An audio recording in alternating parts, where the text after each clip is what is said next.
playing gin. The card game? Oh! I've nearly finished my sampler. I'm making it for the Reverend Mother. How does it look, Mary Margaret? Oh dear, I'm afraid you're going to have to pick out one of the letters and re-embroider it. It says the Lard works in mysterious ways, not Lord. It does. Silly me, I don't know where my mind has been lately. That's a question that confounds us all. Well, sisters, I'm happy to inform you that the blizzard is about to pass over. Is it Passover already? I don't even remember celebrating Christmas. It won't be Christmas for 2 more weeks, Mary Agatha. Don't you remember the sisters took the van and drove into town this afternoon to shop for gifts? Oh, yes.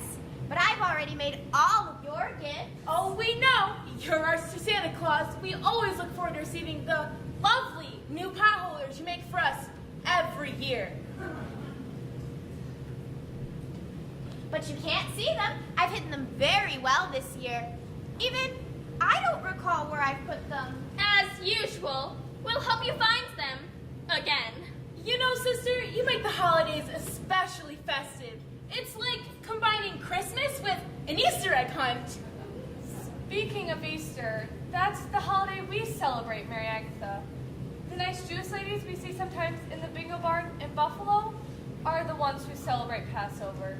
You know the difference between us, don't you? Of course, dear. We're nuns, and they're not. Close enough. Shouldn't the other sisters be here soon? It must be almost time for Vespers. Sister Mary Fabiola called the Reverend Mother hours ago and told her that the highway is impassable. They're having to stay overnight at a motel in town. The Red Lantern Motel. We had better say extra prayers for them. Amen to that. Well, I suppose it couldn't be helped. The storm must have dumped at least another 2 feet of snow on the ground. Oh, I can use some help here, Mother. I only got 2 hands. thank you, Herman. I feel much better having firewood laid in case the electricity should go out. Surprised it ain't already. Them power lines down the road are all covered in ice. Oh my. Oh, don't worry, sister. There's axes all over the house, and there's miles of trees out there. We're grateful you can make the drive in from town this afternoon, Herman. Now, it weren't easy. It was like driving through a feather pillow with them big flakes and all. But it's my job. You see, when Mr. Beckett was alive, hired me to come do chores in the convent. I told him I'd be here, come hell or high water. Begging your pardon, of course. And well, I ain't missed a weekend yet. We appreciate your loyalty, Herman. Hey, you're the boss now, Mother. When Mr. Beckett died and you left the church this place to be your new convent, you got me as part of the bargain. We know. Yeah, well, this should be enough now. I'm gonna head back to my rooms over the garage. Good night, then. We interrupt this program of sacred music for a special bulletin. The police department has announced that the serial killer known as the Mary Murder has struck again. According to reports, less than an hour ago, a waitress at the Chat and Chew Diner, a bus stop near Rochester, New York, was found strangled and hidden under a snowdrift behind the building. The victim, who had the name Mary stitched on the pocket of her uniform, is identified as Mary Lesser, 26 of Rochester. The police state that the manner by which she was murdered is consistent with the murders of 10 other women named Mary, which occurred in Manhattan over the last 7 months. They suspect the killer they seek, dubbed the Mary Murderer by the media, has left the city and is possibly fleeing for the Canadian border. All women named Mary are warned to avoid contact with strangers at all costs. We will bring you further information as it becomes available. And now we return to our regular scheduled program. How horrible! You said it, sister. Did he say something about me? My name is Mary. No, sister, forget all about it. That shouldn't be difficult. We needn't to worry. We're miles away from the highway. We never have any visitors. Hello? Is anybody there? We have a visitor. I think it looks like a group of people. They're coming down the driveway. Maybe it's Christmas carolers. Joy to the world. Carolers? In this weather?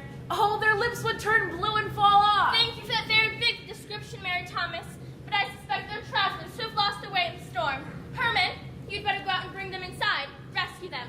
Yeah, I knew you'd find another reason to send me back out there again. And Herman, make sure they brush the snow off their shoes before coming inside. We don't need to ruin a good hardwood floor. Yeah. We're having callers. I haven't had a caller since I was a young girl. Do you think I should freshen my makeup? You're not wearing any makeup, Mary Agatha. You haven't worn makeup since you took your vows, over 50 years ago. forgot. Well, I could put on some chapstick. You don't need any, sister. You have a perfectly lovely face. Oh, thank you, dear. Herman's almost reached them. They should be here in just a few minutes. It looks like quite a crowd. They'll have to stay the night, of course, whoever they are. They could stay in the other sister's room since they'll be staying in town tonight. At the Red Lantern. Don't remind me. You're right, Mary Margaret. The vacant rooms will provide suitable accommodations for the strangers. Sister Mary Thomas and Sister Mary Martin, why don't you check and see if the rooms have clean bed linens and blankets? Of course, Reverend Mother. Sister Mary Margaret, our guests will no doubt be very cold and tired. I'm sure they would appreciate some hot coffee and perhaps something to eat. I'd be glad to prepare it for them, Reverend Mother. I thought you would. And what can I do, Reverend Mother? I'm working on it. Oh, I know. I can take a vacuum cleaner and run it over the carpet. I don't think so, sister. Last time you vacuumed, the cat disappeared. Perhaps you could stay here with me and help greet our guests. Well, all right. There they be, Mother. A whole busload of them. Nobody but a bunch of fools be walking in that weather, if you're asking me. That'll do, Herman. Welcome to St. Mary's Convent. I'm the Right Reverend Mother, Mary Cecilia. And I'm Sister Mary Agatha. Joy to the world. Save it, sister. In 2 weeks, you can carol to your heart's content. But right now, we need to greet our guests. Herman, Sister Mary Martin and Sister Mary Thomas want to check the rooms. Will you let them know how many we'll be needing? Yeah, let me find another reason. You'll have to excuse our handyman's deplorable manners. Does he always act like that? No, you caught him in a good mood. And you are? Wood Patterson, ma'am. Mother. I was driving these folks from Manhattan to Buffalo, and a bunch of deer are out in front of the bus. It was snowing so hard, I almost didn't see them. When I hit on the brakes, we skidded on the shoulder and got stuck. If it had been for Mr. McDougal, we might have frozen to death out there. Once the snow let out, he noticed the telephone poles leading from the highway to your convent, and we followed them here. I'm Mary Bishop. Oh, my. Your Holiness. No, sister. I'm not a bishop. That's just my name. My father's a bishop. He must belong to a very liberal order. I'll explain later. Maybe I should have sent you to the kitchen with Sister Mary Margaret. Why don't you go now and give her a hand? All right. I look forward to reading the rest of you later. We see so few people here at the convent. Except us sisters, of course. I meant real people. Excuse me. You'll have to make allowances for Sister Mary Agatha. She gets a little confused. Often? Whenever she's awake. You're Mary Bishop? Yes, Reverend Mother. I'm a student at St. Mary's College, and I was on my way to spend Christmas break with my parents in Buffalo. Well, hopefully we'll be able to get you back on your way soon. We had better. I'm scheduled to present a lecture on Chaucer's Canterbury Tales at the University of Toronto tomorrow night. I'm David Lewis, Reverend Mother. I teach English literature at St. Mary's, and Miss Bishop happens to be one of my students. It's a pleasure to meet you. Mr. Lewis, or is it Doctor? It's Doctor, but either will be fine. And when I make my speech tomorrow, in honor of your hospitality, I'll be sure to touch upon the nun's tale. Gently, I hope. As I recall, some of Mr. Chaucer's tales are a bit risque. And the observant gentleman who followed the phone lines to my humble convent is Mr. McDougal. Patrick McDougal, Reverend Mother. That sounds like a good Irish name. Irish Catholic? Yes, I was raised by the church, but if you don't mind, I'll defrost by the fire. I want to thank you too, Reverend Mother. Mary Adams. My goodness, this place is simply crawling with Marys. What did you name your dog? Mary Fido? We don't have a dog, but you're right about her having an abundance of Marys, especially when all the sisters are here. Most of our order are stranded tonight as well, in Buffalo. We've all taken the first name of Mary in deference to the Holy Mother. And your second names are in honor of a saint. Indeed they are. Miss Evans, Laura Evans. I was Sister Mary Apollonia years before I left the sisterhood. You're an ex-nun? A former nun, yes. How interesting. I would love to speak to you about it later. If you'd like, Reverend Mother. And who might you be? You don't know, Should I? I'm Erica Kincaid.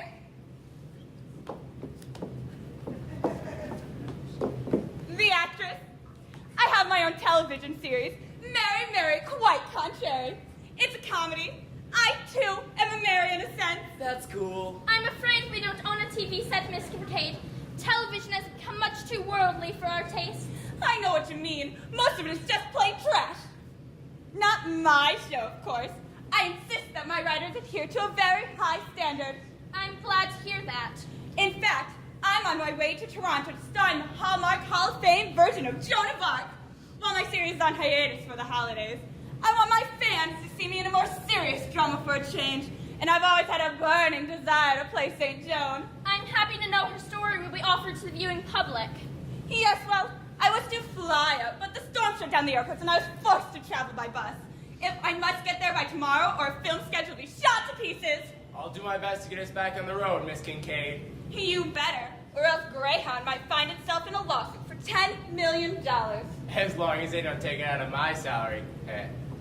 Just kidding. I've got to get to Toronto too, man. Like, urgent like. My flight was grounded too, and my band's got a major gig tomorrow night. A gig? May I ask what a gig is? It's like, you know, a thing. He means an engagement. A performance. Yeah, like that. I see. I assume you're a musician. Right on, Rev. My group, Breaking Bones, has a hit single in the top 10. Kill Me With a Kiss. I never knew love could be like this. Come on, baby, kill me with a kiss. How romantic. Yeah, if you're done here, the sisters told me to tell you that the rooms are ready. The rooms are ready. Very good. Since most of our order are stranded in town, as I mentioned, we are able to offer you the rooms for the night. Herman will show you where they are. Thank you. And once you've settled in, Sister Mary Margaret has prepared refreshments in the dining room. Thank you. Thank you. Sir, I don't believe I caught your name. Sorry, I'm Jerome Stacy, Reverend Mother. And what do you do, Mr. Stacy? I'm a writer for the New York Times. A reporter. I don't recall seeing your byline in the paper. No, I don't report. I write a column. Nothing important. Excuse me.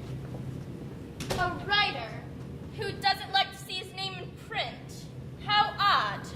Sister Mary Martin has finished assigning our guests to their rooms, Reverend Mother. Is there anything else I can do? Not at the moment. Thank you, sister. The refreshments are ready. Where is everybody? They went to their rooms. They'll be back shortly. Oh, good. You don't need the party hat noisemaker, Mary Agatha. It's not anyone's birthday. Well, you never know.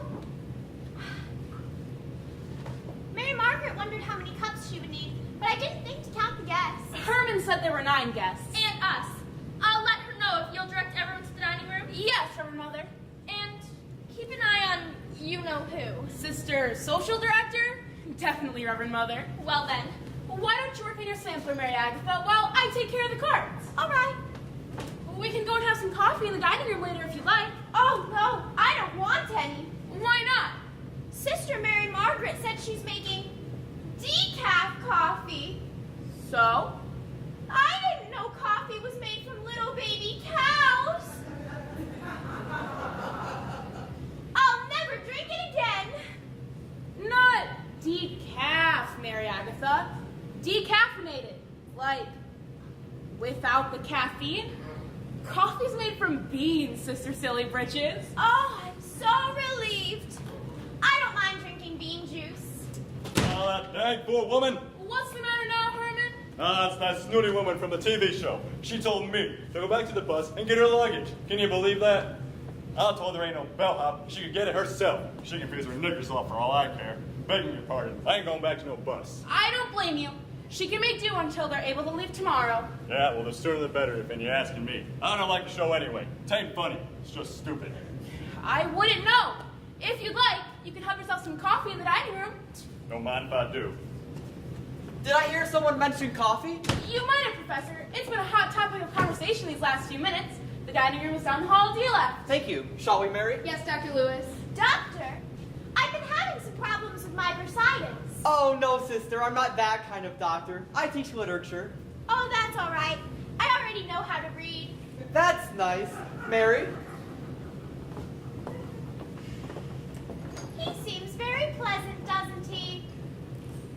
I wonder what he's doing with the bishop's daughter. I heard someone mention she was his student. I think they just happen to be traveling on the same bus. If you say so, sister. Everyone seems to be settling in. It's strange to walk down the hallway and hear men's voices. But Sister Mary Ethelberga has a deep voice. Yes, sister, but her problem is glandular. Poor dear, she makes Herman sound like a soprano. Still, it's nice to have a bass handy when we sing hymns. As Reverend Mother would say, the Lord works in mysterious ways. Am I interrupting? Not at all, Miss Adams. Oh, please, you can call me Mary. Now let's see. You're Mary Thomas, and you are... Mary Martin. No relation to the other one, of course. I can't sing a single note. When I try, the hills are alive with the sound of shrieking. Oh, now that's not true, Sister Mary Pinocchio. You sing very well for someone who's totally tone deaf. I suspected you were exaggerating. I don't believe we've met yet. Mary Adams. Sister Mary Agatha, are you a new novitiate? No, ma'am, I was on the bus. Oh, yes. This convent is fascinating. The suits of armor in the hall, like that one, and the crossbows and broadswords all throughout the place. This old mansion was willed to the church by Charles Becket, a very wealthy old gentleman. He claimed he was related to Thomas A. Becket. My namesake, St. Thomas. Mr. Becket took a very special interest in the Middle Ages and spent a small fortune on all of these artifacts. We learned all about Mr. Becket in the papers left to us, and we learned that he traveled through England and France extensively, buying them up. Well, Dr. Lewis will definitely want to talk to you then. I believe the professor said that he's going to be lecturing over Canterbury Tales, and if I remember my history correctly, Thomas A. Becket was the Archbishop of Canterbury. Whom King Henry II had murdered? Yes. Chaucer's pilgrims tell their story while they are en route to St. Thomas's shrine. If you want to know anything about old St. Tommy, just ask me. I studied all I could about him when the bishop gave me his name. Dr. Lewis will definitely want to talk to you then. Isn't it an odd coincidence that we should end up here tonight? As Reverend Mother would say, the Lord works in mysterious ways. Amen. When I left the sisterhood, I thought I'd put convent life behind me forever. But he has seen fit to return me for a night. I must say, this brings back memories. Pleasant ones, I hope. For the most part. Miss Evans, this is Sister Mary Agatha. It's a pleasure to meet you, sister. You lived in a convent? I'm confused. I was a sister, a nun, myself, years before I left the order. You can quit? I didn't know you could quit. Well, how about that? What did you do? Give 2 weeks' notice? It isn't that simple. I taught in a high school in Brooklyn for 20 years before I questioned my calling. It's a long story. I'm sure your former students would be surprised if they should see you now. As a matter of fact, I think... Never mind. I'm probably mistaken. I believe the Reverend Mother mentioned coffee. Oh, yes. I'm supposed to tell you. It's in the dining room, down the hall to your left. Just call me Sister Mary Birdbrain. I'd like some too. Excuse us. Drink all you want. It's made from beans. It has to do with cows. I'll tell you later. All right. Make yourselves comfortable. Do help yourselves, sisters. I'll watch out for... Reverend Mother Matron has returned. We'll go get you some coffee and a snack, Mary Agatha. That's all right. I'll just sit right here and keep myself company. You do that, sister. Cows? So, if you do want to do an interview for the paper, I've got some extra headshots in my guitar case that you can use. I don't write features, young man. I suggest you call the entertainment editor if you want publicity. Saints preserve us! The Martians have landed! The Martians have landed! Oh, calm down, sister. Mr. Torch is a musician. Musicians are not like regular people. Right on, Rev. And it's just Torch. Don't be scared, sis. My look is to, make me stand out in a crowd. A lot of singers look like this. Mr. Sinatra didn't. There's food and drink in the dining room, down the hall to your left. Thank you, Reverend Mother. So, do you have that entertainment guy's phone number? Reverend Mother, Yes, sister. it's scary out in the real world. I'll never resign. That's good to know. Most people don't look like that fellow. That's even better. I don't have any wife or kids worrying about me. Is there somebody you need to call? No, I don't have anybody. Nobody at all. Well, I still gotta let Greyhound know what happened. Reverend Mother, is there a phone I can use? Right behind my bookcase. Oh, yeah. I thought about teaching, but I decided it wasn't for me. So what do you do, dear? I work for the state. Let's sit here, shall we? Huh? That's funny. There's no dial tone. The phone is dead. It worked this afternoon. Sister Mary Fabiola called to let us know the others were stranded in town. The line must be down. I guess so. Hey, that looks good. I love cookies. Down the hall to your left. Come on, Patrick. Let's load up. Oops. Sorry, sisters. My stomach does the leading, and I just follow. Hon boy!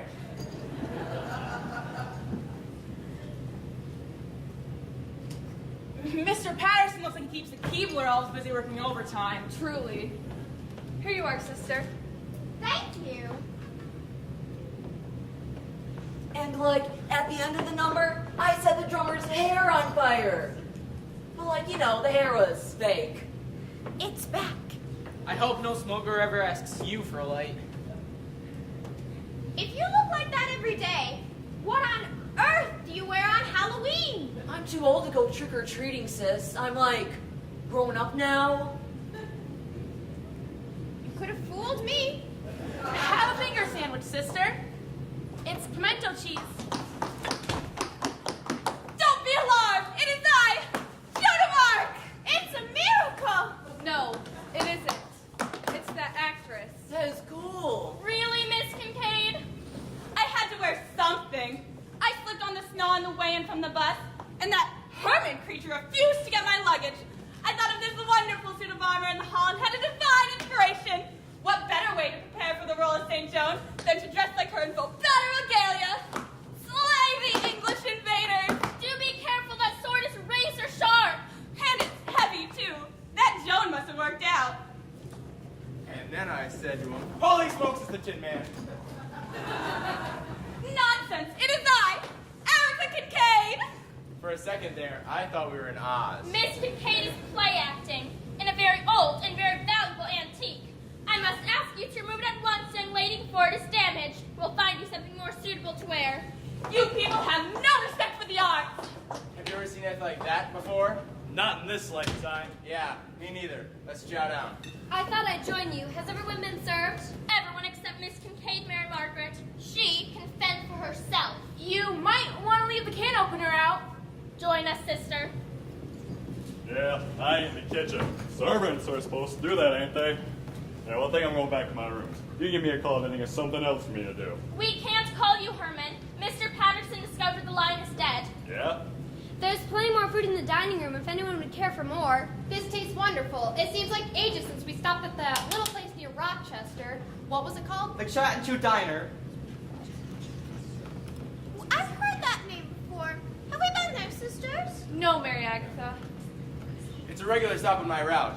Gives the passengers a chance to stretch their legs and use the facilities. I assume you all got off the bus there? Of course, Reverend Mother. Nobody wanted to sit on that cold bus for a half hour or so. I see. Yep, deader than a doornail. Who's dead? Mary Lester, a waitress at the Chat and Chew. We heard on the radio. She was found strangled behind the diner. The police think it was the Mary murderer. All right. Quiet down. Hey, quiet down. No wonder we never eat there. Sister, please. Mr. McDougal, you want to say something? Yes. When was the murder committed? The reporter said her body was found just over an hour ago. Not long after we stopped there. Look, folks, buses pull in and out of there, night and day. There was trailways right next to my Greyhound. You all remember how crowded the place was? The victim's name was Mary? Yes. The radio announcer said that her name, Mary, was stitched on the pocket of her uniform. She waited on us. She said, "Hi, I'm Mary," and I said, "So am I." Remember, Mr. Stacy? I think so. So she was alive when we got there. The question is, was she alive when we left? Wait a minute.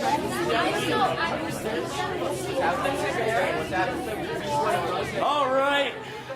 Knock it off. Oh, Mr. McDougal! What are you doing with that pistol? It is most inappropriate to bring a weapon into a convent. We do not allow them here. I would hardly call the swords and crossbows on the walls toys. Those are decorations. The former owner's taste is rather gothic, as you can see. Guns are another matter. I'm sorry if you're offended, Reverend Mother, but when I arrived here, I did not know that this old house was a convent. And it doesn't matter anyways. I'm a cop. My gun goes where I go. Wait, you're the fuzz? Heavy man. You didn't say anything. The police are supposed to notify the driver if they carry any means of weapons on public transportation. Regulation 580. I never blow my cover. You see, I work for the Homicide Division, Manhattan. I guess I'm now officially on the trail of the Mary Murderer. The police say the suspect is heading for the Canadian border. That makes sense. Let's see if I can identify the culprit and arrest him before he flees the country. Mr. McDougal, if you believe it's one of us, why have you chosen to reveal your profession to us now? Because I want the murderer to know that if he is amongst us, he'd be crazy to try anything as long as I'm here to protect you. But anyone who's killed 11 women must be crazy, mustn't he? That'd be up to his defense lawyer to prove. Once we catch him! Now wait just a minute. You said him. I mean, how do you know it's a man? There's plenty of tough babes out there, you know. Strong. I wouldn't want to arm wrestle with Sister Mary Ethelberga. Her problem is glandular. I know where all the other men in this room were this afternoon. However, I'm betting it's not a woman. You see, women are very rarely serial killers. You know, come to think of it, where were you, Herman? Me? Now what kind of dang fool question is that? All the rest of you were at the scene of the crime. If you have nothing to hide, then why don't you answer it? If you must know, I was driving from Buffalo. I live there. And, you know, I come up weekends to do chores at the convent. Rochester isn't far from Buffalo.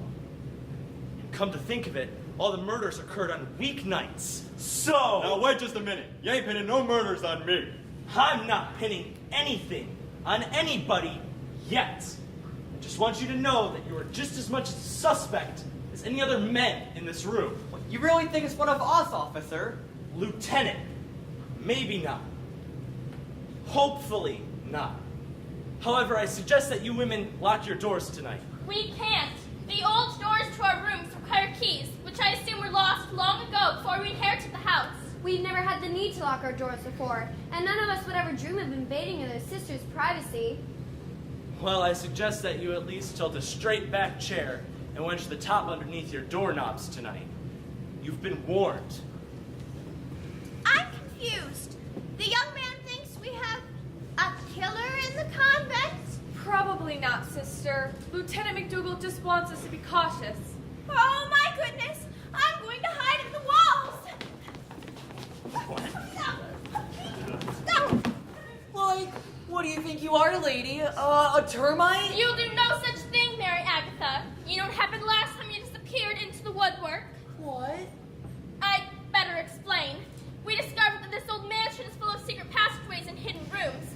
The original structure was built in the mid-1700s by a notorious pirate with the unpleasant name of Mad Dog Morgan. Apparently, he plundered the Atlantic, then returned here by way of the Great Lakes for his bounty, which he hid in its interior. We read all about Mad Dog in the papers left to us by Mr. Beckett, the previous owner.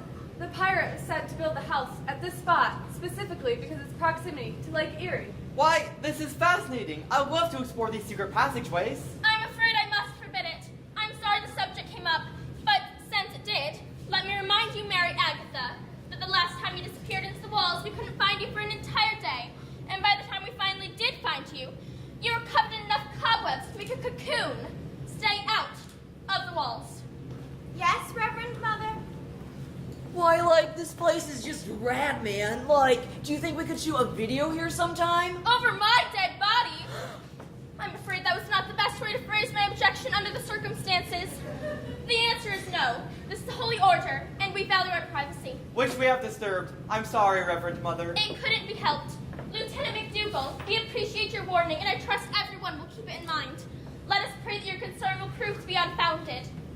Now I lay me down to Not yet, been a real swell party, Mother, but I'm going back to my rooms. Now, if at some point you want to arrest me, Mr. Detective, I'll be over in the garage. I'll remember that. Yeah, I'm sure you will. Good help must be difficult to find.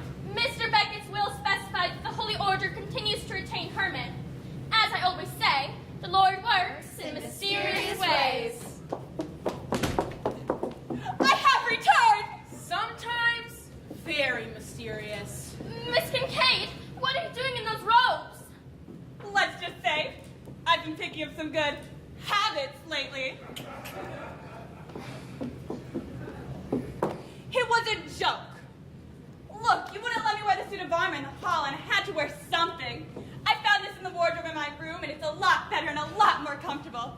It helps me get in touch with the spiritual side of St. Joan. You're in Sister Mary Quintaria's room. That belongs to the sister. There's a St. Quintaria?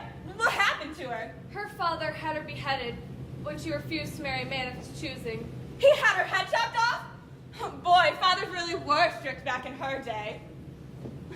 Look, I had to wear something, and this is handy. If you like, I can charge it to the movie or to the dry cleaning of the movie's production costs. Never mind. I'm sure your other clothes are dry by now. Why don't you change into those? Fine. Oh, food! I'm famished. If you really want to get in the mood to play a martyr, Miss Kincaid, you can fast. No need, darling. I can act. Hungry for the camera. Right now, I'd kill for a sandwich. What did I say? You missed a rather startling announcement, Miss Kincaid. I'll accompany you to the dining room and relate it. Is it gossip? I adore gossip. I think I'll join him for another helping. I'm a big guy. It takes a lot to fill me up. I'm finished too, Reverend Mother. I'll check the food. Thank you, sister.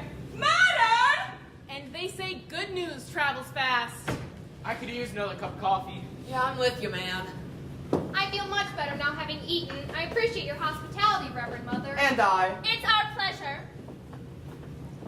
I'll be on my way as well. Lieutenant, if you'd like, I can take your cup and get you some more. Thanks, Miss Adams. You can call me Mary. Mary. If you don't mind, I'd like to check out the place, Reverend Mother. Make sure the security is secure. If you'd like, Lieutenant. Can I bring anyone else anything? No, thank you, Miss Adams.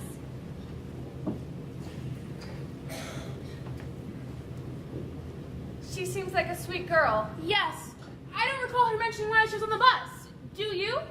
Now that you mention it, no. If her reasons are private, we mustn't pry. Well, sisters, tonight has proven to be a rather unusual evening. It certainly has, Reverend Mother. I wonder if the Merry Murderer really is one of our guests. If he is, I'd love to discover his identity. Don't be ridiculous, Mary Martin. Who do you think you are, Sister Mary Marple? Besides, if we did catch a killer, how would we subdue him? After all, we're not ninja nuns, you know. You're right. We'd better leave the detecting up to Lieutenant McDougal. I'm offended. Offended? Why, Mary Agatha? That new nun came in and nobody introduced us.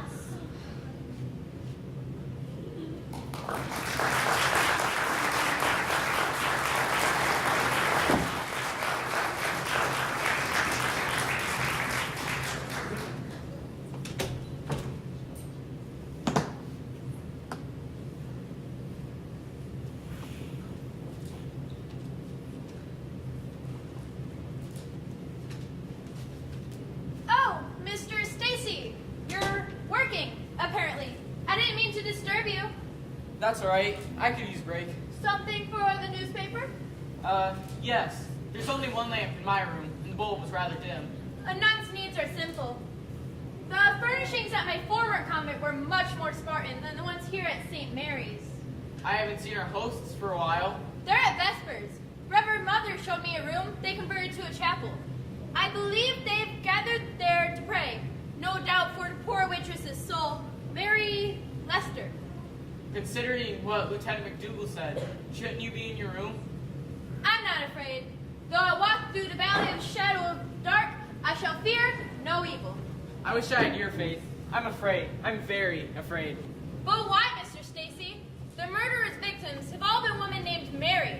Surely your life is not in danger. I'm concerned for your safety. You said you used to be Mary, Mary Apollonia. Yes, I'm concerned for you and the other Marys. Lieutenant McDougal seems very determined to protect us. As you no doubt noticed, he seems very deeply involved in this case. He's more emotionally involved than you know. His wife, Mary McDougal, was the first victim of the Mary murder. His wife? I was working late in the Times, the night Tony DeSalvo, a reporter, came in talking about it. He had just come from the scene of the crime in McDougal's house. Miss McDougal was found strangled in their bedroom. The police found a window downstairs with broken pane in it and assumed the killer had gotten in that way. It was last June. I had no idea. You look pale. I didn't mean to shock you.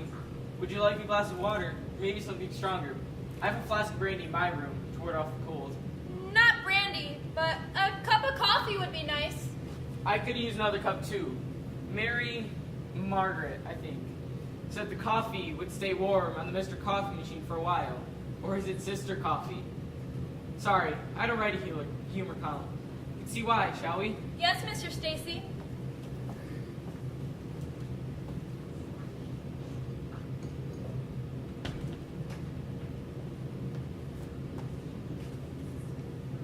Very interesting, Mr. Stacy.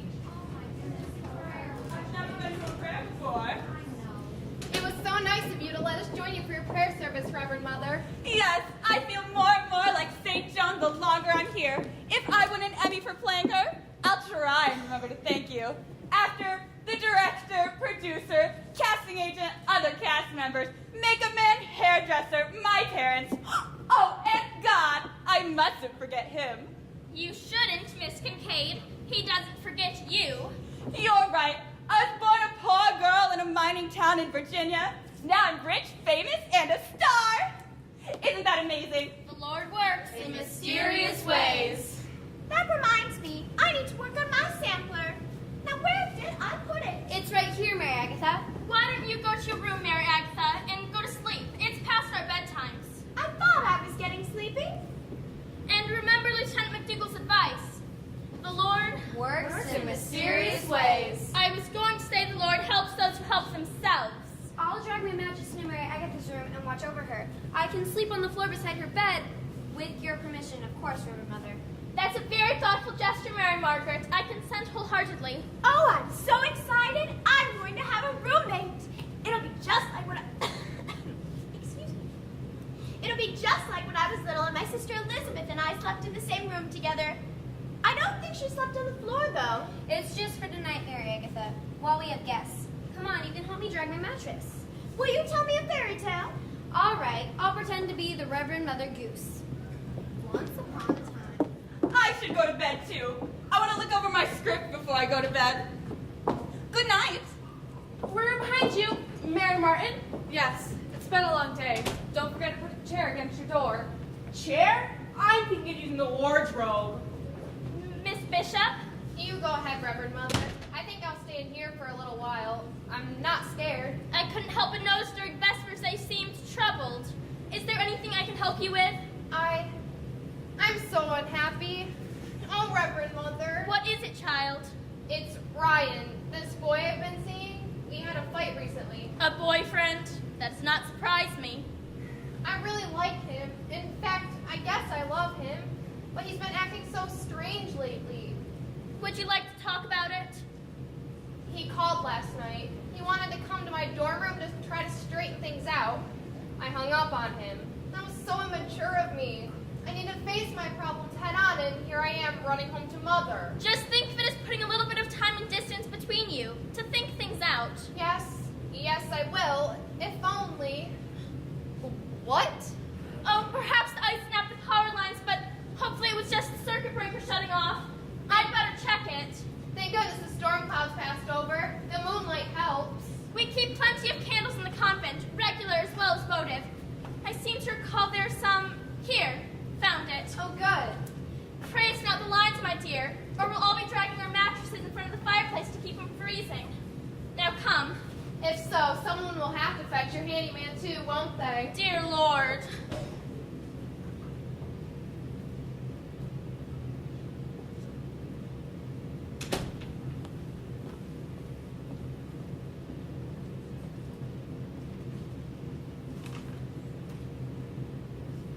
7. Dear Mary, I need your help desperately. Great. Luckily, we got it before the blackout happened. Yeah. It's fortunate the sisters set the dining table with candles. Yes, it is, Miss Evans. Those bedroom corridors are dark. I should light the way if anyone wishes to return to the library. We'll have to keep adding wood to the fire, though, to stay warm. You're right. This old house will cool down quickly. But I don't want to leave you alone. I'm okay. Besides, you won't be gone long. I'll hurry. Be right back.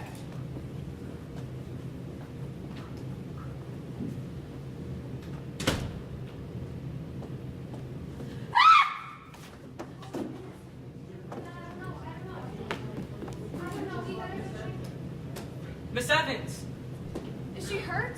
I don't think so. Miss Evans? No, stay away! It's all right, Miss Evans. No one's going to hurt you. Here, help her up. Did you have a nice nap? I wasn't asleep, sister. I fainted. Someone had frightened me. Could you tell who it was? No, they wore all black and wore a ski mask. They must have been hiding behind the couch, Mr. Stacy, when we came in from the dining room. I'm sorry. I never dreamed. You couldn't have known. Here, Miss Evans, sit down. We've never had prowlers before. What could you have been looking for? A victim? It's morning. No, sister. The lights have come back on. I thought it was an awfully short night. This is so weird. So I was looking over my script and I came to the part where it said blackout. Then there was a blackout. I think it was a sign from above. It was a sign that the electricity went out, Miss Kincaid. Nothing more. Well, you never know. As the Reverend Mother said, the Lord works in mysterious ways. We know, but I don't think we can chalk up a power failure to divine intervention. It was the power failure. Apparently someone threw the main switch on the circuit breaker. I can't imagine why anyone would do that. I can. When I left Miss Evans in here a few minutes ago, someone attacked her. Did he harm you? No, Reverend Mother. Unless you count being frightened out of your wits. He didn't touch me. I saw him, then I screamed, and I fainted. Could you tell who it was? No, they're all bundled up and wearing ski masks. It must have been a terrifying experience for you. Yes. If it had happened to me, I would have died of fright. I'm a big sister scaredy cat. I must write this down. I know a film writer can turn out the movie of the week for me to star in. I'll play Miss Lawrence, of course, or Evans. But we'll have to make her much younger and prettier. Maybe a former Las Vegas showgirl instead of an ex-nun. Other than that, it'll be exactly the same. Excuse me. I have a feeling Miss Kincaid has her way. Joan of Arc will appear in court wearing a dress by Ave St. Laurent and diamonds from Tiffany's. I don't believe I've heard of St. Laurent. Did he perform a miracle? Not unless you count hiding a midriff bulge. Now, so let's go off and come back on, Mother. What's the problem? It was the circuit breaker, but the power's been restored. Oh, that's good. If we had to come back to my place to stay warm, it'd get mighty crowded mighty quick. We'd all have to sleep standing up. I don't expect the problem to recur. We heard a commotion. Is anything wrong? Miss Evans was startled by a prowler. A prowler? Here? Of course he was here. Otherwise, Miss Evans wouldn't have seen him. I bow to your wisdom, sister. It was a foolish question. Heavy man, like? Is he still in the house? We think that he's already left. Well, we had better make sure. If you women will return to your rooms, the men will search the place. Unless that idea sounds too chauvinistic to you. That sounds good to me. I'll search into my bed, then call it quits. Dr. Lewis, Willard, why don't you search near the front of the house and the stairs and the floor above? Yeah, right. It's used mostly for storage. Doesn't hurt to look. Mr. Stacy, Torch, why don't you search the kitchen in the back of the house? That's cool. And as for myself, I'll search the empty bedrooms. And, Herman, why don't you look around outside? Yeah, I might have known. Ladies,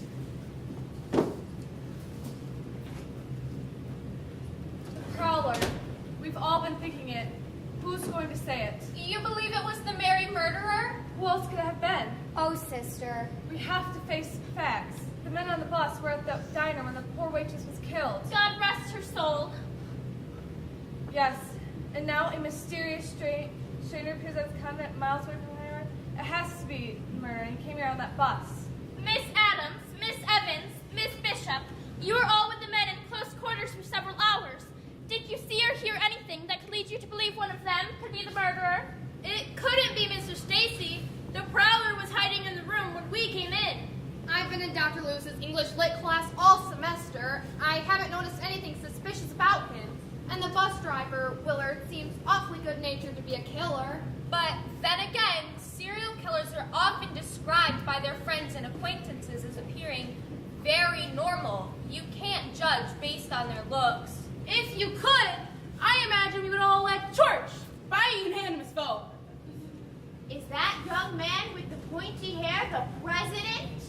Of his own fan club, maybe, but that's all. Lieutenant McDougal seems to think that Herman is a suspect as well. We can't deny that Herman is strange, but I don't think that he could be the Mary murderer. See, we have a convent full of Marys. Wouldn't he have tried to kill one of us months ago? Even the deranged can be very crafty. Herman would be smart to stalk his victims away from the convent. I've had a creepy thought. What, sister?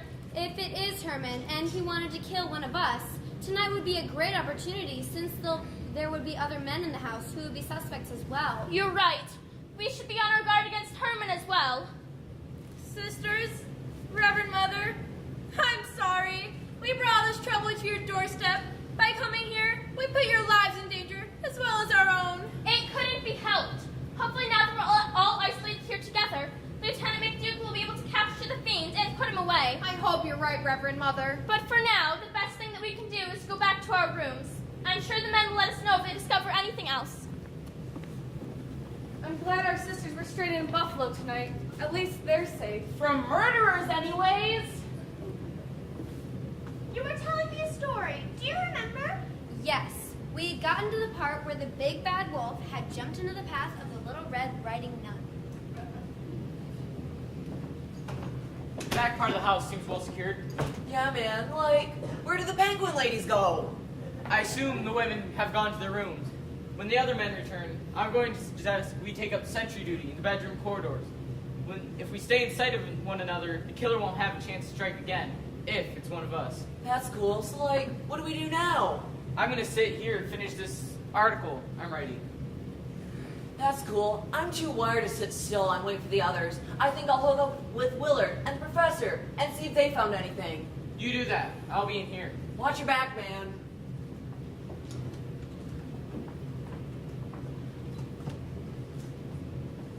Oh, Mr. Stacy, you're here. Miss Bishop, Torch and I didn't find anyone in the kitchen area. Shouldn't you be in your room? I doubt if I'll be able to sleep tonight. I thought I could find a book to read. You have plenty to choose from. But don't let me disturb you. I'll choose one and be on my way. That's all right. I just need to finish this article. They have quite a collection, a lot of classics. The complete works of Sir Arthur Conan Doyle. His books are on Dr. Lewis's reading list for next semester.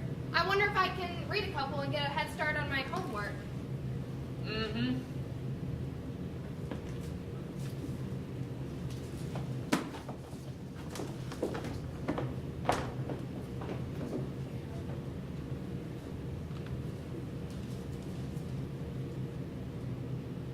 So is it going to be Sherlock Holmes?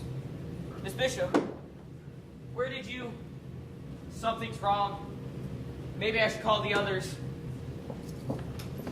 So I've been thinking.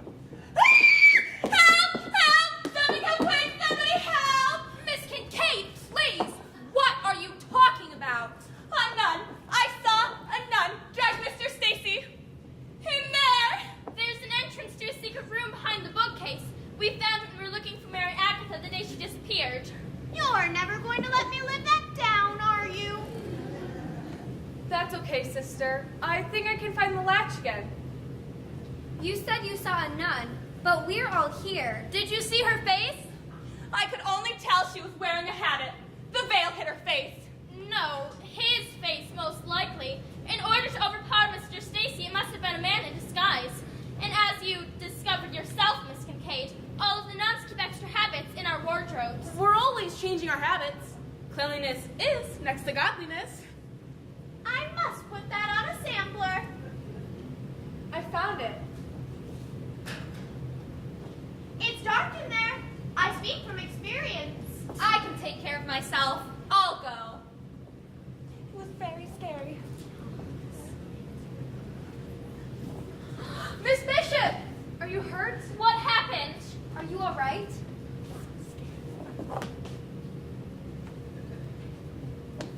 What happened in there? Mr. Stacy was at the table writing his newspaper column. I had just selected a book to read when suddenly someone grabbed me and dragged me into that space behind the wall. He held his hand over my mouth and nose. And when I couldn't get any more air, I blacked out. When I came to, Mary Adams was kneeling right beside me. What about Mr. Stacy? He's dead. Apparently, he's been strangled to death. How horrible. I've looked around, but there's nobody else in there. Whoever it was must have already slipped out back. This is terrible! Quick, give me a pencil and paper. I must write this down for my autobiography. My being a witness to a murder will make it a bestseller. It's going to take more than playing a saint to make her a spiritual person. Amen. Miss Kincaid, please! You mustn't write on those. It's evidence. And I don't think we should do anything about the body until the police can get here. I feel just awful. If I hadn't mentioned the secret passageways, then the killer wouldn't have known about them. Herman knew about them. What, sister? Nothing, Reverend Mother. I was so scared. I thought I was going to die. But you didn't, dear. He might have murdered both of you if Miss Kincaid had not frightened him off. We assumed it was the Mary murderer, but if it was, why did he pass up the chance to kill a Mary Bishop, and kill a man instead? It doesn't make any sense. Yes, it does. This is a letter to an advice to the Lovelorn column in the New York Times. Mr. Stacy was composing an answer to one. Apparently, the reason that Mr. Stacy was so evasive about his work at the Times was because Jerome Stacy was Mary. Why can't my writers think of things like this? Because, Miss Kincaid, this isn't some stupid television show. A man has died. You're right. That was insensitive, and I'm sorry. What can I do to make up for it? Say 1,000 Hail Marys. We heard a scream. It was I. I have great projection. Speech training and all.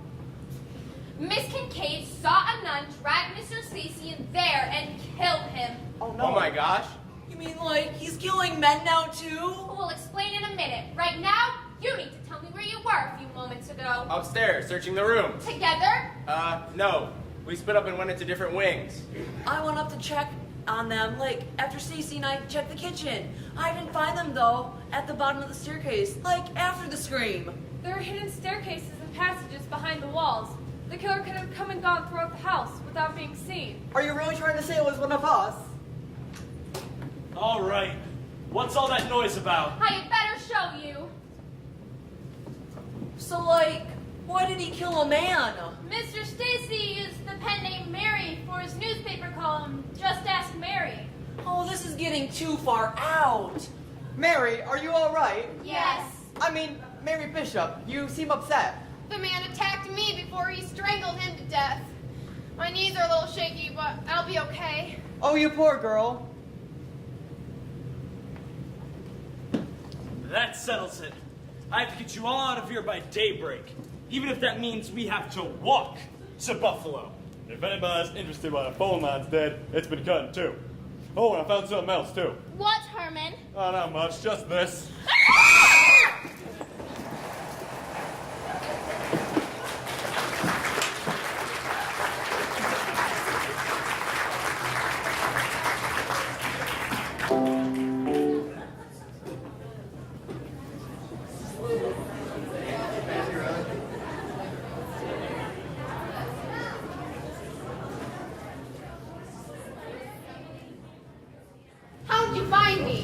Well, when I couldn't reach you this morning, I called your folks.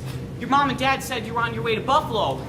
And I couldn't face the holidays with you still mad at me, Mary. So I got in my car and I took off after you. Not long ago, I came upon the bus that said Buffalo on the front panel. And I found footsteps which led me here. All right, that's a good story.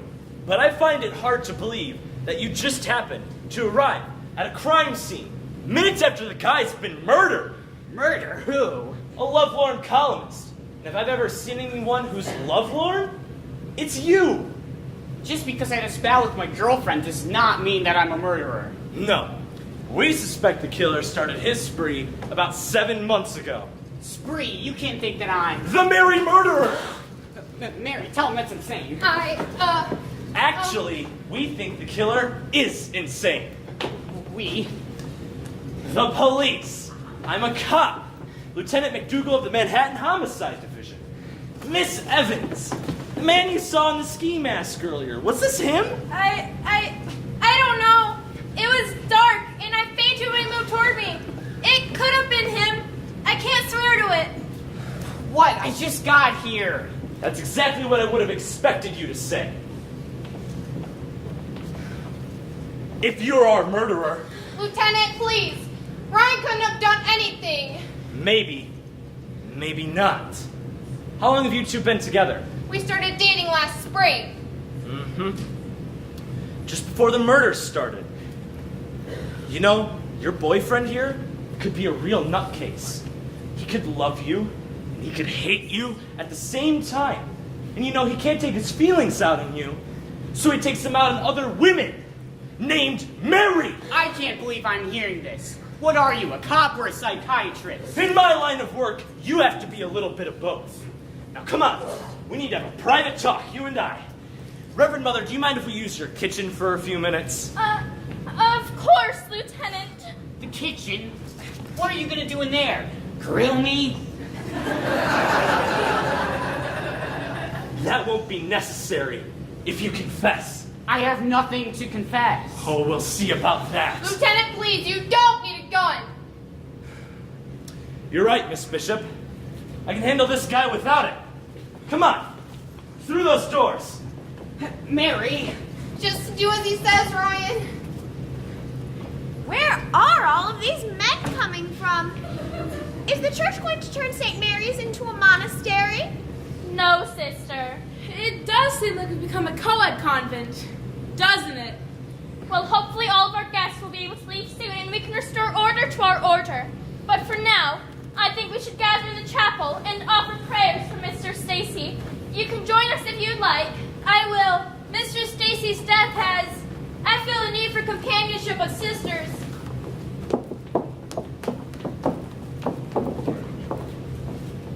I'll finish these in my room. I really do feel bad about Mr. Stacy. I wish there was something we could do. I guess we can move the body to one of the rooms. The body usually secures a crime scene. We shouldn't do anything until the police can get here. All right. Maybe I should shut this. Herman, you said the phone line had been cut. Yep, snips clean as a whistle. Well, it sounds like the killer had this all planned. What's the word? Premeditated. Yeah, premedicated. Oh, whatever. Boy, I'd hate to be in your boyfriend's boots. Ryan didn't kill anyone. Hey, that's cool. Gentlemen, if you wouldn't mind, I would like to talk to Mary alone for a few moments. Of course, Miss Adams. Men, we can go to my room. Herman, I'd like you to explain to us the layout of this old house. Should be easy enough. I've done enough repairs on the place.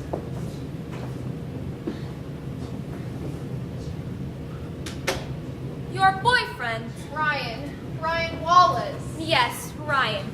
Want to talk about it? He's a great guy and I love him, but he's been hiding something from me. What do you mean? Well, we'll be out on a date having a wonderful time when he'll look at his watch and say, I've got to go. Does he tell you where he's going? He'll say that he's tired or that he has a test to study for or something. The thing is, when I try calling him later, no one answers. Have you tried talking to his roommates? He doesn't live in a dorm. He says the noise there is too distracting. He rents a basement apartment from an elderly couple who live near campus.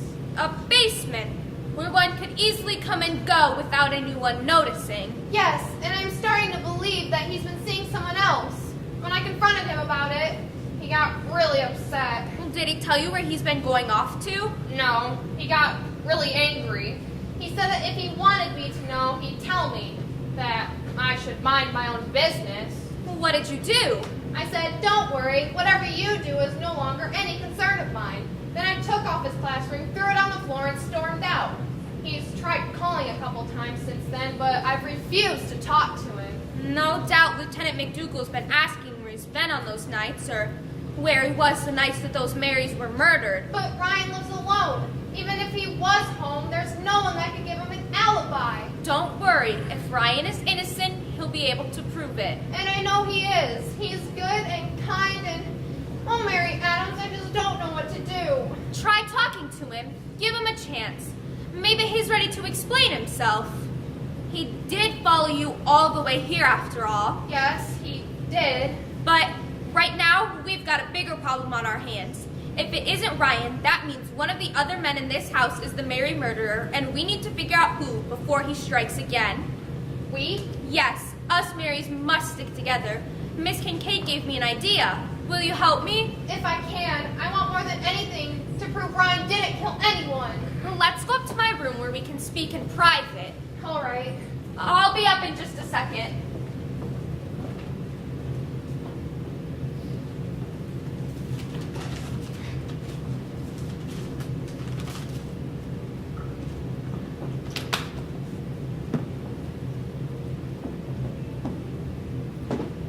Now to talk to Mary.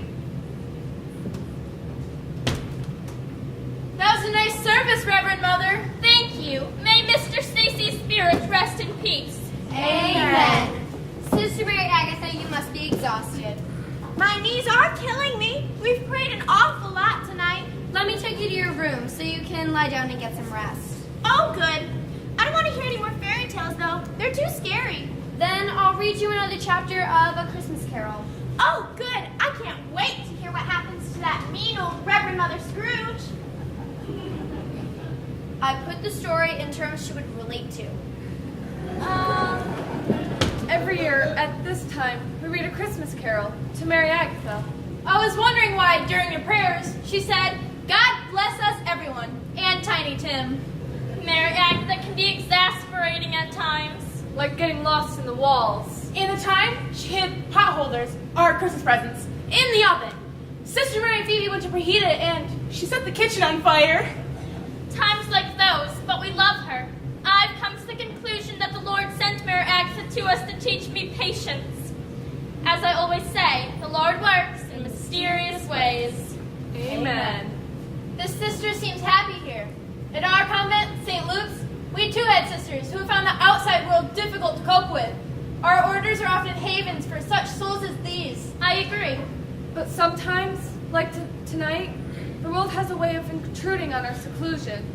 The serial killer. Hopefully Lieutenant McDougal will be able to apprehend him before he can strike again. Oh yes, I've never been so terrified in my life. Do you think the murderer could kill someone else tonight? Well, sister, this convent is overflowing with Marys. He must be like the proverbial fox in this hen house, and I, for one, am a big chicken. Have faith, Mary Thomas. I'll try. Reverend Mother, the young man Lieutenant McDougal's questioning, Miss Bishop's boyfriend, will need a room. Should I go prepare one for him? Yes, sister, but bring Mary Thomas with you. There's safety in numbers. Yes, Reverend Mother. Come on, Mary Thomas. Safety in numbers. If someone attacks us, you fight them off and I'll go get help. I'm just kidding. Perhaps we should retire as well. Before we do, may I speak with you for a moment while we're alone? Certainly. When I introduced myself earlier, you were interested to know why I left the sisterhood. I am curious. As I said, I was a school teacher, high school. Had I chosen a profession that would have kept me within convent walls, I might be there still. But instead, I spent my days with younger people, almost adults, but still children too, in many ways. A great many of them were a joy to teach. Bright, kind, cheerful youths that were on their way to becoming fine adults, making great contributions to the world. I'm glad I was able to be a part of their lives for the time I was with them. But there were the souls I couldn't reach. No one could. I saw the path that they were headed down and was powerless to stop. The drugs, the promiscuity, the disdain for authority of any kind. They refused to heed the laws of God and of man. Those poor misguided youths broke my heart. And just now, you told Mary Thomas to have faith. That sometimes it's hard to do. I lost faith in myself. First as a teacher, then as a nun. That's why I left the sisterhood. I'm sorry. I wish there was something I could do. You already have. You've helped. By welcoming us here. Being with you and the sisters, worshiping with you, and praying with you has brought me such comfort. I wanted to thank you for that. Bless you. And if I may offer a word of advice, rejoice in the young lives you're able to touch in a positive manner, and do not dwell upon those you're unable to help. Nuns, including school teachers, are human beings, and we have our failures as well as our successes, no matter what capacity we serve the church. I'll remember that. And remember, we can still pray for those that have strayed from the path. People still change. I tell myself that every time I look at Herman, there's always hope. You are a wise woman, Reverend Mother Mary Cecilia.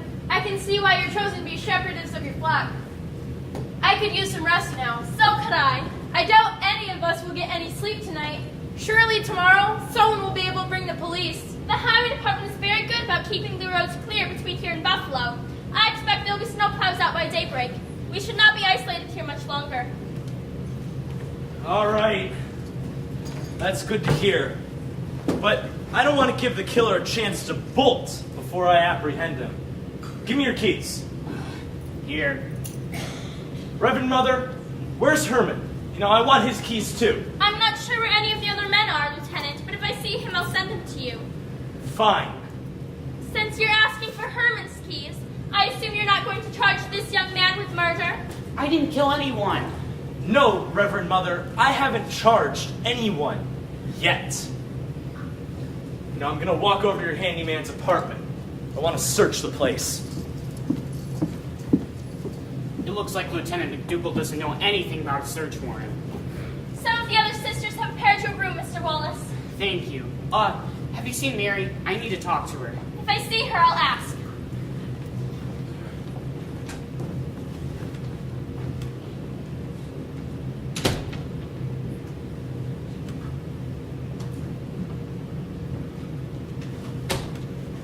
Ryan. Mary, I'm so glad you're all right.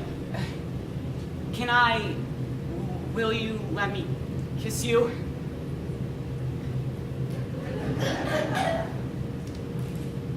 Mary, I'm sorry I upset you. If I hadn't done all that, we wouldn't be under the same roof as a serial killer. Since you're not in handcuffs, I assume you've convinced the lieutenant that you're not the Mary murderer. No, I think I'm still his prime suspect. But as long as you know I'm not, that's okay. Of course I know it's not you. I could never fall in love with anyone capable of murder. Then you do love me. You know I do. I love you too, Mary. Do you? When you love someone, you trust them. You don't keep secrets from them. You don't just disappear nights and refuse to tell them where you've been. I have a reason for that. Very well. If you won't tell me, I hope you've convinced Lieutenant where you vanish off to. Your life may depend on it. Yes, but I'm not sure he believes me. So, does that mean you haven't been with anyone else? Mary, you know you're the only girl for me. You know I could never... I still don't understand why you won't tell me. Intuit. I'll tell you in 2 weeks. Fine, then I'll wait. But I warn you, your explanation had better be good. It will be. So I figure if I take the potholders Mary Agatha's giving me on past Christmases and combine them with the one she's going to give me this Christmas, I'll have to make a bedspread. Oh, there you are. There's a room ready for you. Thanks. Come in, sisters, and meet my boyfriend. This is Ryan Wallace. Ryan, this is sisters Mary Thomas and Mary Martin. The non-singing one. I can break a few bars of my favorite things if you want proof. No, that's all right. I gather you two have patched up your differences? Yes, sister. I convinced Mary. I love her to death. I'll get my coat. The bedrooms are this way, Mr. Wallace. Right, see you, Mary. I'm so glad you two have made up. I confess, I enjoy love stories with happy endings. Why, Sister Mary Thomas, you're a romantic. Guilty, you know. I had a boyfriend once. In high school, his name was Roger. Well, what happened? We graduated, he went off to college, end of story. Is that why you... Became a nun? No, dear. I guess what Roger and I felt was what they call puppy love. It's not the real thing, but it was nice. Do you ever regret? Not finding the real thing? No, dear. Not for a minute. I found the life I was meant to lead. I love it here. Well, that's good. Yes, I just wanted to let you know that I have an idea what you and Ryan feel for each other, and I hope it lasts forever. Thank you, Mary Thomas. I hope so, too. Wow. Shouldn't we be getting back to our rooms? You're right. I'm tired, but I'm not sleepy. I just remembered I came in here earlier for a book. You go on ahead without me. I'll catch up with you later.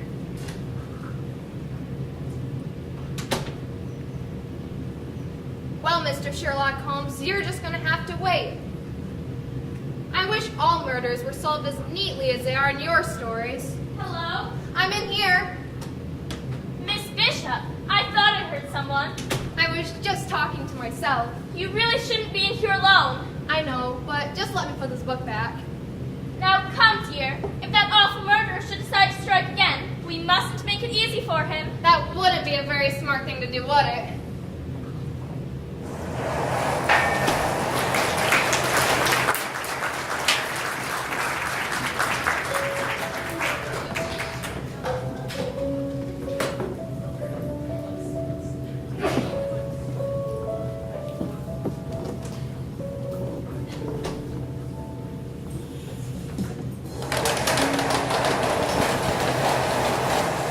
Oh, that dagnam policeman, he took my keys. Can you believe that? He went and took my car keys.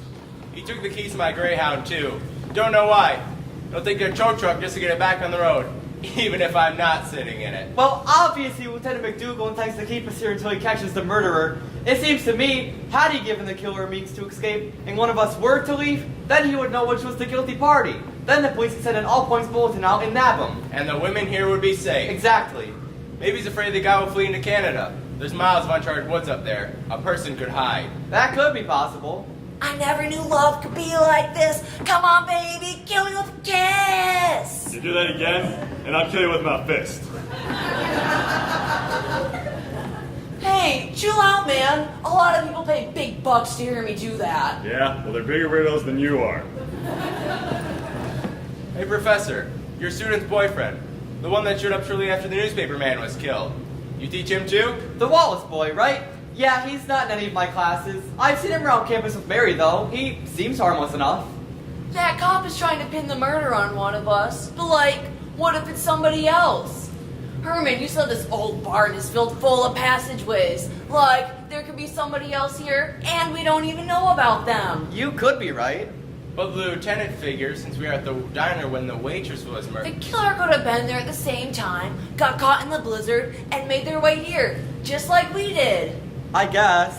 And, like, if there is somebody else, we can prove to Lieutenant McDougal that we're not guilty. Let's scope it out. Well, it's a long shot, but I guess we have nothing else to lose. Herman, I'd like you to show us some of these secret entrances.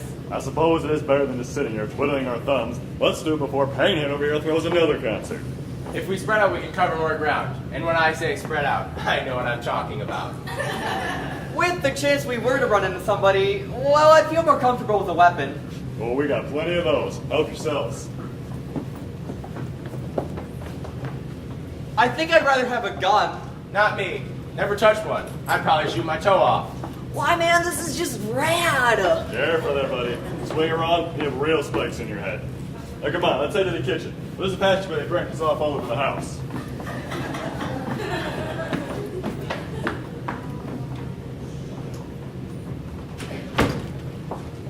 I've got to do it. I've got to do it. I think Sister Mary, what's her name, pulled a book about here.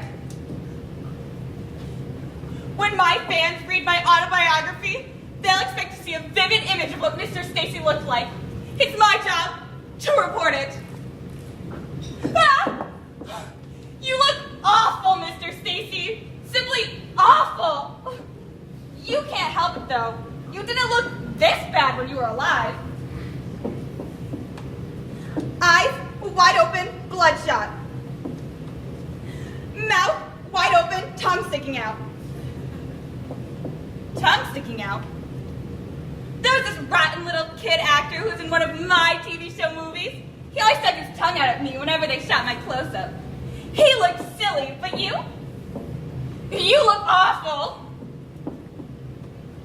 Bruising around the neck, red and black and blue and yellow and... Oh, it's awful! I must remember, if I ever play a murdered victim, I cannot be strangled.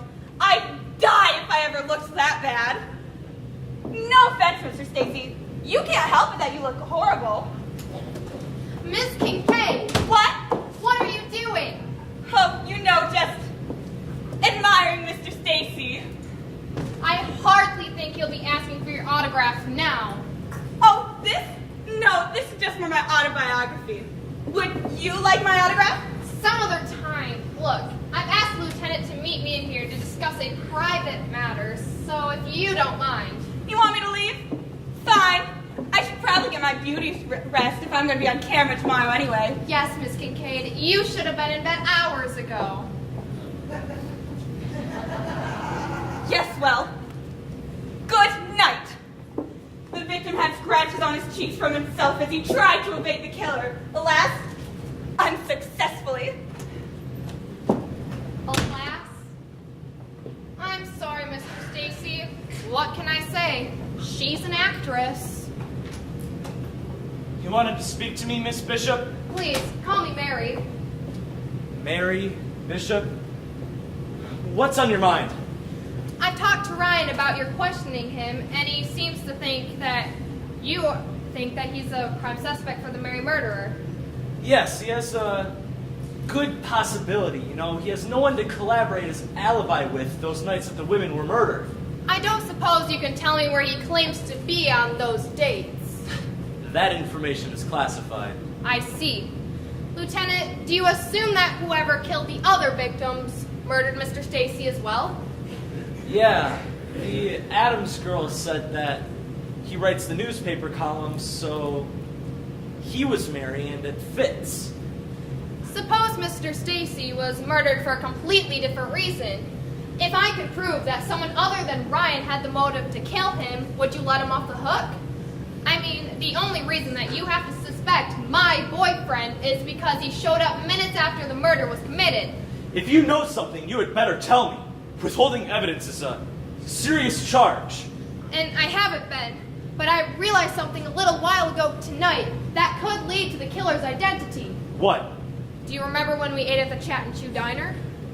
Yes. Well, the place was crowded, so we had to find a spot wherever we could. I sat at a table next to Mr. Stacy. Go on. He was working on his newspaper column, and he had a folder of letters open in front of him. Letters apparently from readers needing advice. There was one even dated from last June, and it seemed to bother him. Last June? Yes, and I was wondering why he had one dated 7 months ago. I mean, I assume that he kept the most recent letters from those needing advice immediately. That makes sense. I mean, did you read it? No, well, I glanced at it. I saw the signature. It was from a woman named Mary. Call it instinct or woman's intuition or whatever you'd like, Mr. McDougal, but I think that that letter has something to do with Mr. Stacy's death. Well, I don't know. It sounds pretty far-fetched to me. But if it will relieve your mind, I'll take a look at it. Where is it? That's just it. When I realized what I'd seen, I went to Mr. Stacy's room to search for his briefcase, but it wasn't there. Where is it? In here. He had a stack of letters on the table when the man attacked me and strangled him to death, but I haven't seen them since. You think the murderer took them? Or hid them. He wouldn't want to be seen with the briefcase. Well, that makes sense.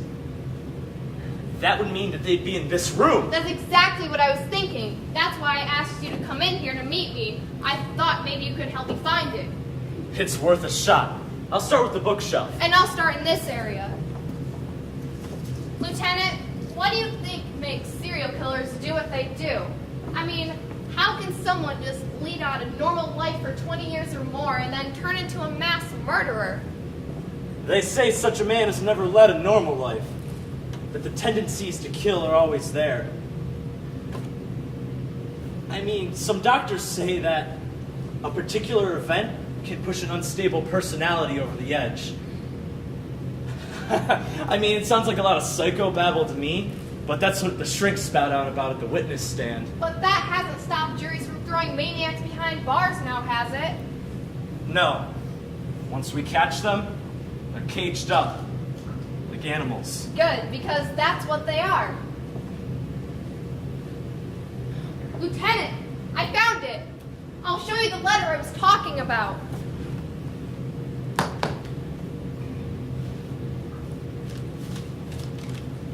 Here it is. I'll read it to you. Dear Mary, I need your help desperately. I don't know who to turn to. I saw your column in the newspaper and thought maybe another Mary could help me. My name is Mary too. That's why I'm writing this, Mary. I've become terrified of my husband. His behavior has become completely erratic. He accuses me of being unfaithful to him, but I swear I haven't. It's all in his mind. He's become cruel, even vicious, and his rage has frightened me. I'm afraid for my life. Don't tell me to report him to the cops. I can't. They believe him over me because he's a policeman. Signed, Mary. You Marys are all alike.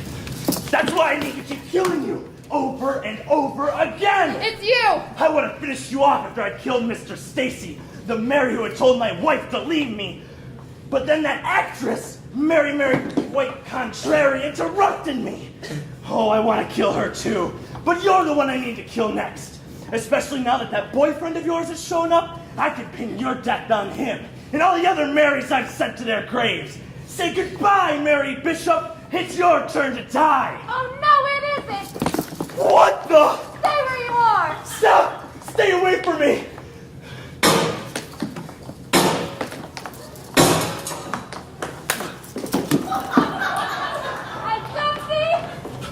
Under arrest. You were right. Lieutenant McDougal is the Mary murderer. All I needed was the proof, which I've got now, thanks to you. Well, I'm sorry that I couldn't stop him sooner, but I had to hear him say for himself that he killed the other Marys as well as Mr. Stacy. That's okay. I knew you wouldn't let him hurt me. I'll take this and borrow his handcuffs. What's all that ruckus about? It's all right. It's all right.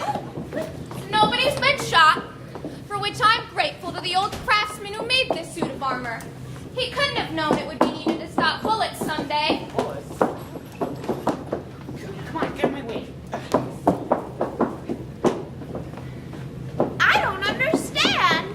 For once, you're not the only one. Dr. Lewis, Torch, would you give me a hand here? Kindly tell us what's going on, Miss Adams. Careful, it's heavy. It's Yarborough, Hallie Yarborough. I'm a sergeant with the Brooklyn Police Department. Hallie Yarborough. I taught you when you attended St. Helens. I thought you looked familiar. Indeed you did, sister. I mean, Miss Evans. I was afraid you'd recognize me and blow my cover. What? I'll explain in a moment. Dr. Lewis, would you put the cuffs on our killer here? Killer? The killer? Yes. Lieutenant McDougal is the Mary murderer. Well, it's all right. He can't harm you.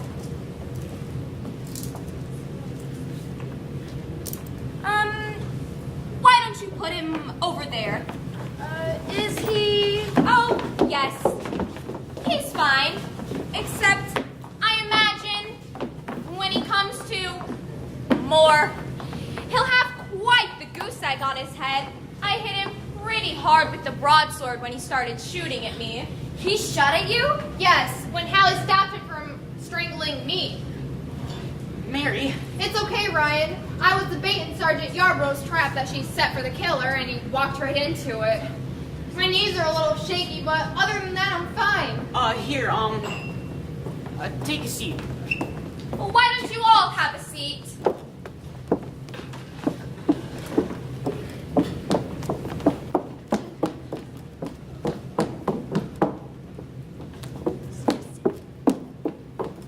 Miss Yarborough? Is Lieutenant McDougal really a policeman? Oh, yes. Who knows?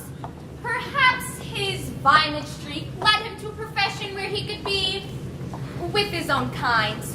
I'll leave that up to the psychologist to debate. At any rate, several months ago, he began to reveal his darker side to his wife, Mary. In desperation, she wrote a letter, this letter, to the New York Times column. Thank you. Just Ask Mary, which, as we learned tonight, Jerome Stacy was Mary. Did you know that all along? Is that why you're on the bus?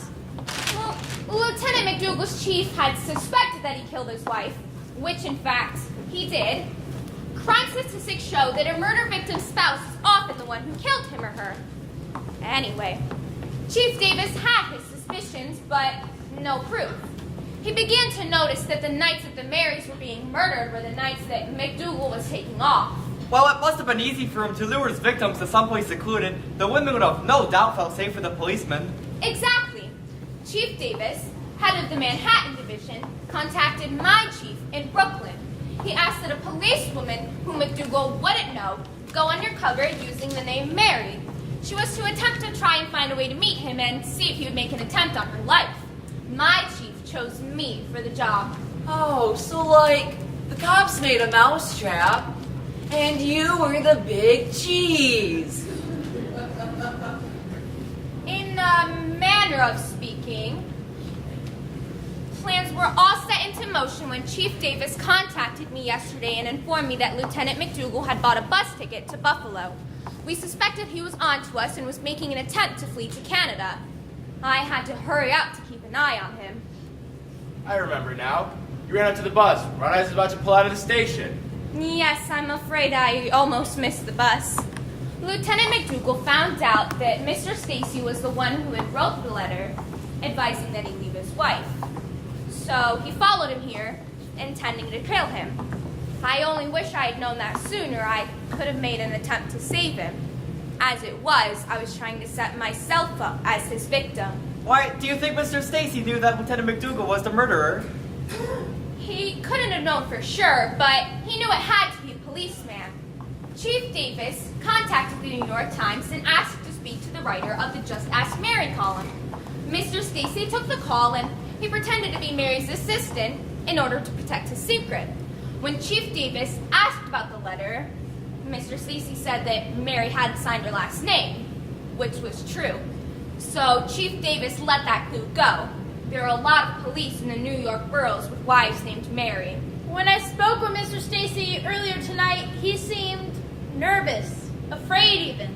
Yes, it seems as if when Lieutenant McDougal introduced himself tonight, Mr. Stacy's suspicions were aroused. Especially when he heard about the waitress. Rest her soul. Mr. Stacy kept the letter. I wonder if a handwriting expert would be able to prove Mrs. McDougal is the one who wrote it. Undoubtedly, they will. I wonder why he never turned it in to the police months ago. He could have known for sure that Mary McDougal was the one who wrote the letter. And even if they could prove it, that would only show that she was afraid of him and not that he murdered her. When me and Mr. Stacy were talking on the bus this afternoon, he said that he might write a book someday. I asked him if there was going to be a part for me if it was ever turned into a movie. He said that he didn't know, that it was going to be a nonfiction, that he had to wait for the story to reach its conclusion in real life. The Mary murderer story. And he kept the letter in case his suspicions were correct. If the writer was really the killer's first victim. I'd say that's a good theory. He also kept an article from Mary McDougal's death amongst his papers.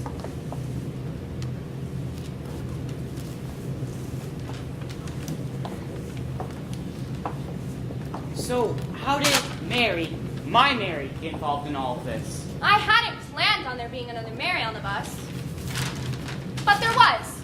So I asked her to help me, and we devised a plan to attract Mr. Stacy's interest when he seemed more attracted to her instead of me. I'm sorry to have exposed you to such possible dangers, Mary, but I couldn't have done it without you. You did it, and that's the main thing. I owe you an apology as well, Miss Evans. Me? Yes. It was I who threw the circuit breaker in the hall. I had to find a way to sneak in and look at Mr. Stacy's papers without anyone seeing.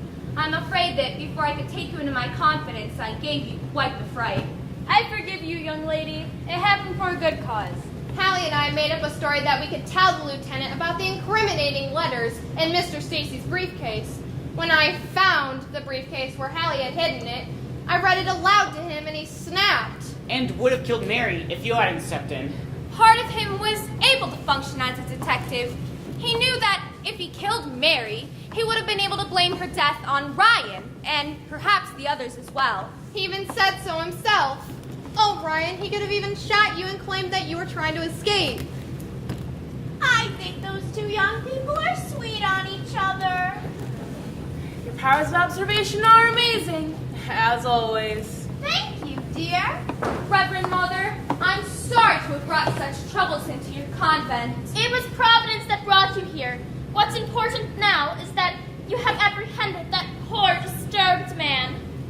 As I always say, the Lord works in mysterious ways. Amen. If I can get my car keys back from the lieutenant, I can drive back out to Buffalo and get some police by daybreak. Yeah, that turkey's got my keys, too. And mine. I'll get them. He won't be going anywhere anytime soon except for in a police car. That's all over. Now, which key belongs to... I'll kill you! I'll kill you! Now you got a pair of goose eggs. Sergeant Yarborough? I'm all right. Just gave me quite the fright. When they film this, it's gonna have to be a mini-series. All right, men, let's take the lieutenant to my room. And if he tries anything else, I'll sit on him. And I'll give him a spiky hairstyle. This time for real. Stay with me. There's nowhere else I'd rather be. They'll simply have to film around me tomorrow. I won't sleep a wink until I finish writing this down. Do you mind if I heat up some of that coffee that was left over? Help yourself. You are the perfect heroine, Mary. I'll play you. But, all things considered, Sergeant Yarborough could be considered the lead. If you play either of those parts, Miss Kincaid, who would play you? You're right. Who better to play me than me? I know. I'll play all the women here tonight, and they can use special effects and put me in as everyone. I'm brilliant. Wait, she's going to play me? Oh, Reverend Mother, you'll have to let us get a TV for that. I can't wait to see myself in a size 5 habit. We'll see, Mary Thomas. But for now, we should gather in the chapel and thank the Lord the merry murders will finally cease. If you'll excuse us. May I? Oh, I'd like that. You know, we have a very large order here, but not one Mary Apollonia. It's something to think about. Just a minute. What are you doing, sister? I finally remembered where I hid your Christmas presents. Pot holders. What a surprise. You don't have to get them now, Mary Agatha. Oh, yes, I do. If we're going to be praying again. For what? Knee pads.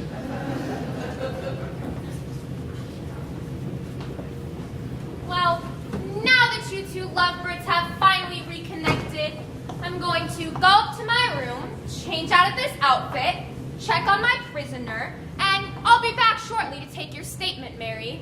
If you should ever consider a career in the police force, don't hesitate to contact me. That's an idea. What do you think, Ryan? I think I'm out of here. Well, I think whatever career you choose is fine with me, but I think you should consider one for a while. well, what's that? Being a wife. Ryan? Look, I was going to give you this for Christmas, but then I thought about what Lieutenant McDougal could have done to you when you two were alone. Here, Mary. A ring? When I first met you, Mary, I knew you were the girl for me. I got a job as a night watchman several days a week. on the midnight shift. Once I bought this ring with all my savings, I couldn't let it out of my sight. Say you'll marry me, Mary. Oh, yes, Ryan, yes. Oh, Ryan. Here, I'll put it on. What happened? It's just a guess, but I think Sergeant Yarborough is giving us a little privacy. Either that, or the Lord is working in mysterious ways.